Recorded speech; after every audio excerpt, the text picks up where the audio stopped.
What I saw was these claims getting dragged on for months and months, putting policyholders through turmoil, making adjusters hate their job. There had to be a better way.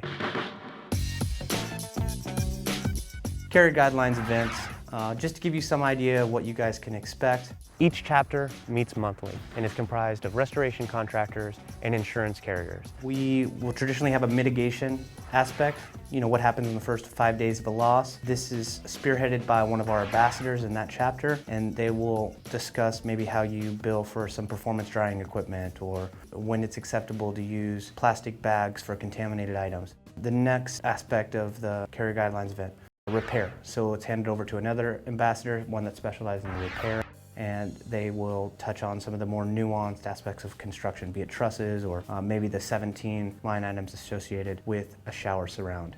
Then often it'll go out to a legal corner if we have an attorney present, so they will maybe touch on some nuances between coverage B, coverage A, and some kind of more legal aspects of the claim, really understanding and interpreting policy.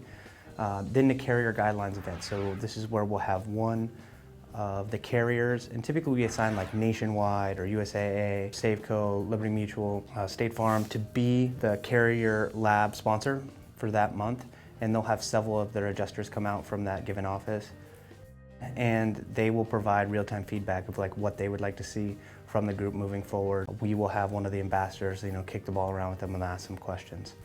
Once that's completed, it'll go over to tips and tricks. And so a lot of times I run that and I'll do some Xactimate tips and tricks to help people speed up their estimating and help submit more concise and perhaps sophisticated sheets. And then it goes to wrap up. We decide on what the group wants to talk about and touch on, talk about the events that we're having throughout the West Coast.